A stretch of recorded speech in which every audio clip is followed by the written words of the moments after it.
All right. Our presentation is on urban sustainability, specifically on a kibbutz. My name is Ira Weiss. My name is Luke Benjamin. My name is Tyler DeLuca. And I'm Jake Gratz. We decided to focus on a kibbutz because the last few winter breaks I have gone to Israel and kind of studied the sustainability of these communities there, which are located mostly in the desert. Urban sustainability is kind of defined as a process of construction where you are using readily available resources to minimize the ecological footprint, not only of your construction process, but the building impact on the environment as well, which helps reduce pollution output through renewable energy sources. And a very large part of it is reuse, reduce, and recycle. Now I'm going to hand it off to Kyler.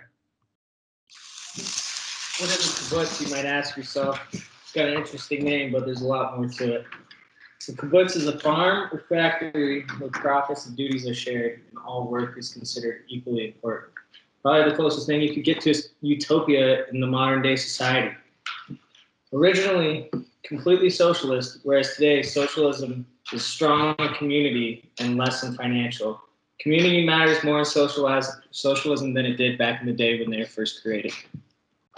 Well, the deals of socialism haven't changed since the first kibbutz in 1909 down to their core. Urban sustainability has never been with modern technology and research. Kibbutz Lotan.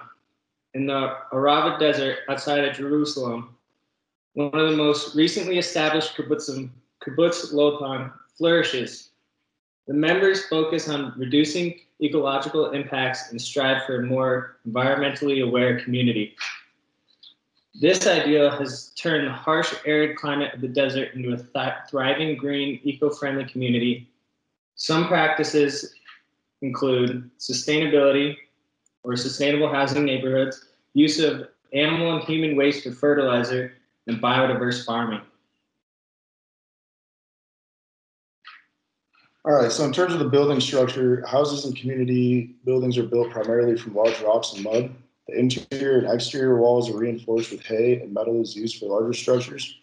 The combination of mud and hay insulates the inside of the building, and a metal plate spaces the foundation from the external walls to prevent rot and damage from insects. In terms of maintenance, exterior walls can be repaired from the same soil that fills the rest of the region, and cracks and holes can be repaired easily with the same mud. The structural integrity of the building is unaffected from cracks in metal frame if metal framing is used.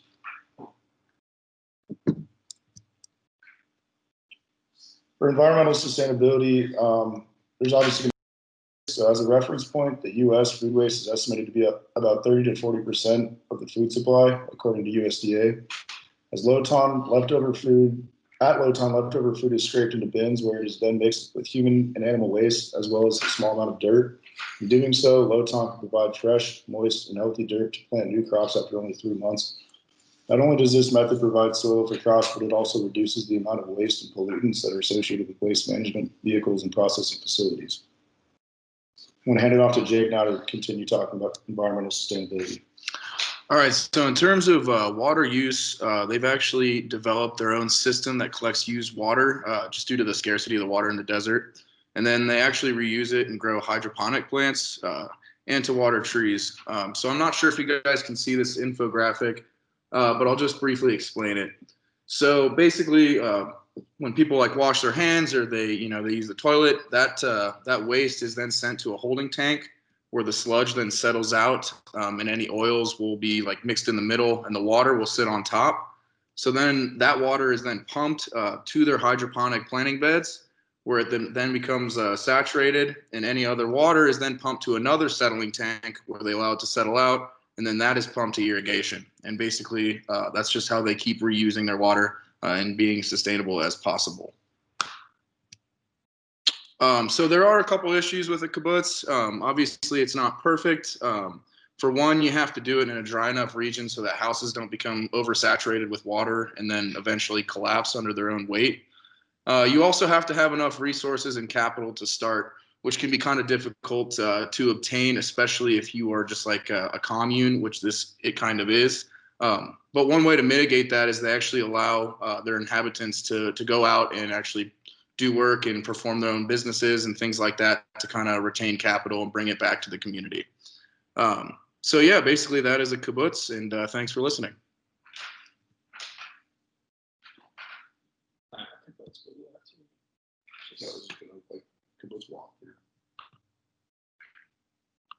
Stay tuned for a fun little video on how kibbutzim started.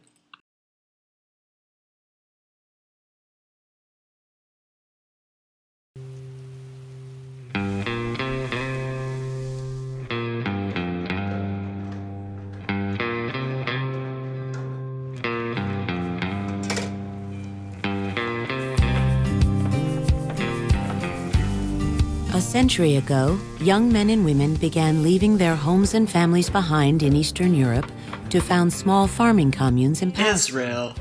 They called them kibbutzim and saw them as a path toward creating a socialist Jewish state.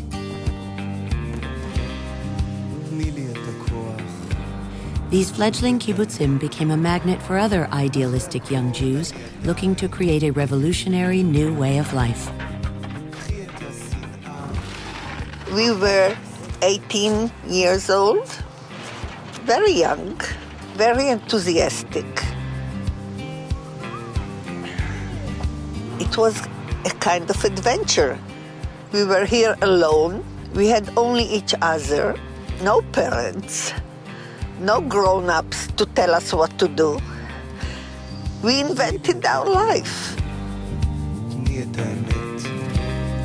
אחרי הכל אני עדיין